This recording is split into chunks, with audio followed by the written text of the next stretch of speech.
Assalamualaikum warahmatullahi wabarakatuh. Kembali lagi bersama saya Siti Hildawatisya dari Fakultas Psikologi Universitas Boswa Makassar. Jadi, pada video kali ini saya akan membahas terkait materi informan dan metode penelitian kualitatif, macam-macam penelitian kualitatif, dan yang terakhir ada penyusunan laporan dalam penelitian kualitatif. Jadi, yang pertama saya akan membahas terkait informan dan metode penelitian kualitatif. Nah, salah satu tahap penting dalam proses penelitian adalah kegiatan pengumpulan data. Jadi, peneliti itu harus bisa memahami berbagai hal yang berkaitan dengan pengumpulan data, terutama paradigma dan jenis-jenis penelitian yang sedang dilaksanakan. Jadi, penelitian dengan menggunakan paradigma positivistik yaitu kuantitatif akan berbeda corak datanya dengan penelitian yang menggunakan paradigma naturalistik atau kualitatif seperti itu. Jadi, kita akan membahas terkait apa sih itu data. Jadi, data itu adalah sesuatu yang belum mempunyai arti bagi penerimanya dan masih memerlukan adanya suatu pengolahan. Jadi, data itu bisa berwujud suatu gambar, keadaan, suara, huruf, angka, matematika, dan bisa juga berkaitan dengan simbol-simbol yang bisa kita gunakan sebagai bahan untuk melihat lingkungan, objek, kejadian, ataupun suatu konsep. Nah, kita akan membahas terkait metode pengumpulan data. Jadi, pengertian metode pengumpulan data sendiri itu adalah suatu pernyataan atau statement tentang sifat, keadaan, kegiatan tertentu, dan sejenisnya seperti itu. Nah, pengumpulan data itu dilakukan untuk memperoleh informasi yang dibutuhkan dalam rangka mencapai tujuan penelitian seperti itu. Jadi, metode pengumpulan data sejatinya itu adalah cara-cara yang digunakan demi memperoleh data yang akan dianalisis, kemudian diinterpretasikan dalam kesimpulan demi memperoleh informasi lebih lanjut hingga final pada suatu penelitian. Nah, apa saja itu sumber data yang ada dalam penelitian kualitatif itu?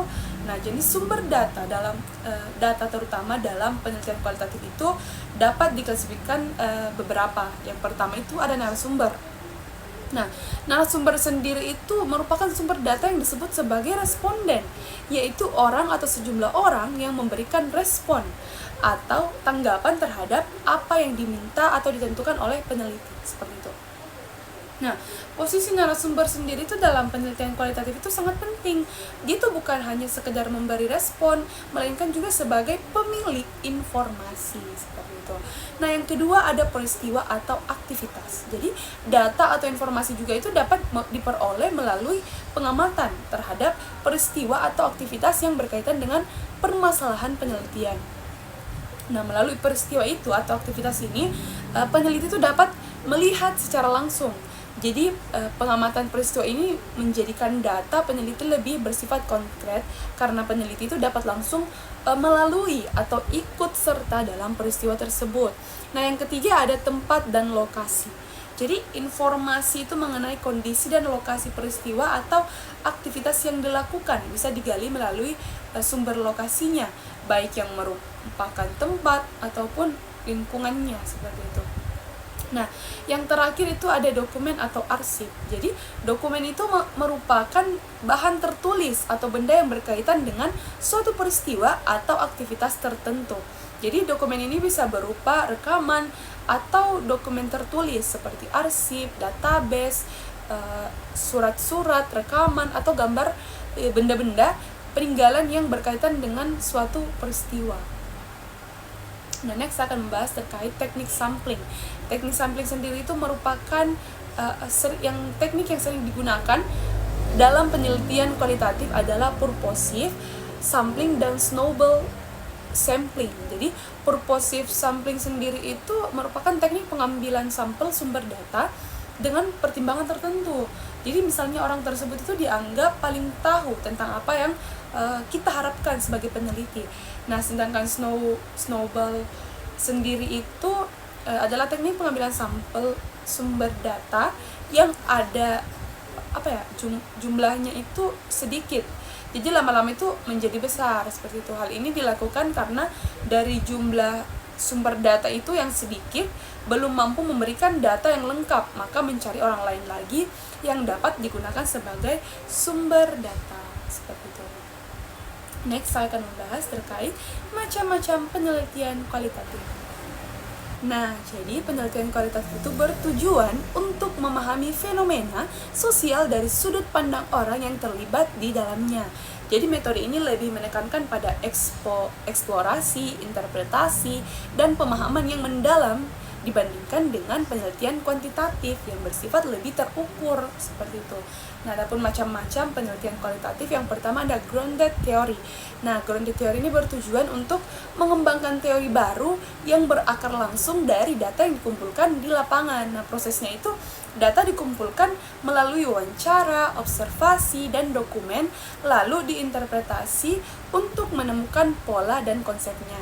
Nah, ciri khas dari grounded theory ini merupakan teori yang dihasilkan berasal dari data, bukan teori yang sudah ada sebelumnya. Jadi teknik analisisnya itu menggunakan coding, open Excel, dan selective coding. Nah, contohnya itu meneliti bagaimana orang-orang beradaptasi dengan perubahan besar dalam hidup mereka. Terus yang kedua, ada case study atau studi kasus. Nah, tujuannya itu menggali informasi mendalam mengenai kasus tertentu. Bisa individu, mungkin kelompok, dan atau situasi seperti itu. Jadi prosesnya itu peneliti itu melakukan eksplorasi, mendetail dari satu orang atau lebih kasus melalui berbagai sumber data seperti wawancara, dokumentasi, dan observasi. Jadi ciri khasnya itu fokus kepada satu kasus saja atau fenomena yang lebih spesifik, sehingga hasilnya itu tidak dapat digeneralisasi seperti itu. Jadi contohnya itu studi tentang perubahan perilaku siswa setelah implementasi program pendidikan tertentu di satu sekolah. Jadi hanya satu sekolah saja, tidak lebih seperti itu. Terus yang ketiga ada fenomenologi atau fenomenologi. Jadi tujuannya yaitu untuk memahami pengalaman subjektif dan makna yang diberikan oleh individu terhadap pengalaman tertentu.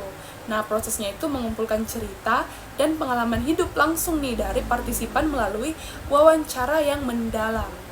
Jadi analisis pada macam penelitian yang ketiga ini, dia tuh penekanannya itu pada pengalaman dan persepsi partisipan. Jadi analisis itu berfokus pada tema-tema yang muncul dari cerita partisipan. Contohnya itu studi tentang pengalaman orang tua merawat anak berkebutuhan khusus. Itu salah satu contoh dari penelitian fenomenologi.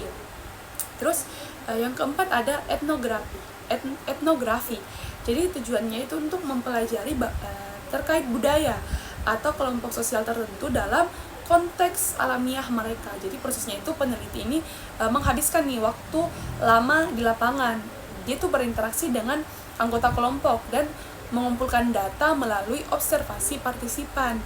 Nah, penelitian ini berperan sebagai orang dalam, dan data yang dikumpulkan itu sangat kontekstual. Dan yang terakhir ada narrative research atau penelitian naratif. Jadi tujuan penelitian ini yaitu menggali kisah hidup individu dan cara mereka membentuk identitas diri. Jadi prosesnya itu peneliti mengumpulkan data melalui cerita atau narasi yang dikisahkan oleh individu. Adapun ciri khas dari penelitian ini, dia itu fokus pada alur ceritanya, struktur naratifnya, dan interpretasi dari kisah yang diceritakan. Nah, yang terakhir saya akan membahas terkait penyusunan laporan penelitian kualitatif. Nah, jadi laporan penelitian kualitatif itu biasanya memiliki struktur yang fleksibel dibandingkan dengan penelitian kuantitatif yang ada pada video sebelumnya. Saya juga menjelaskan terkait beberapa penyusunan laporan dalam penelitian kuantitatif. Jadi adapun format yang sering digunakan dalam penelitian kualitatif itu, yang pertama ada pendahuluan, di mana pendahuluan itu sendiri berisikan terkait latar belakang. Jadi latar belakang itu mengapa topik ini penting ini untuk diteliti, lalu apa nih yang menjadi masalah atau fenomena yang ingin dipahami dalam sebuah penelitian. Terus yang kedua ada rumusan masalah, di mana berisikan pertanyaan penelitian yang ingin dijawab. Jadi tujuannya yang ingin dicapai dari penelitian ini apa nih, berisikan terkait tujuan dilakukannya sebuah penelitian.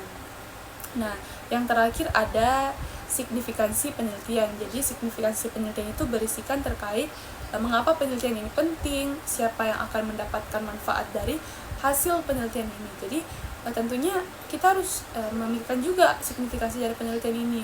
Apakah penelitian yang akan dilakukan ini akan bermanfaat untuk orang-orang yang membacanya kah, seperti itu. Terus yang kedua berisikan terkait tinjauan pustaka.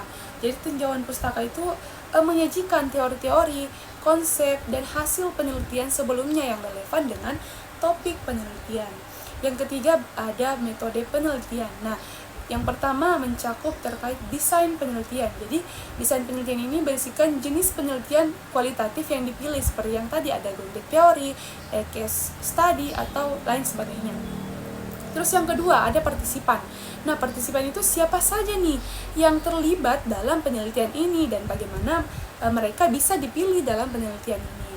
Terus yang ketiga ada pengumpulan data. Dimana pengumpulan data itu teknik yang digunakan seperti ada wawancara, observasi, analisis dokumen, dan bagaimana data tersebut itu dikumpulkan. Terus yang keempat ada analisis data. Nah, analisis data ini bagaimana cara menganalisis data, misalnya coding, tematik analisis. Nah, yang terakhir ada keabsahan data, di mana keabsahan data ini cara memastikan validitas dan reliabilitas data tersebut, seperti triangulasi mungkin, atau finger check, dan lain-lain sebagainya. Yang keempat ada temuan penelitian. Nah, pada temuan penelitian ini menyajikan terkait hasil penelitian dalam bentuk tema, kategori, atau pola yang ditemukan dari data tersebut.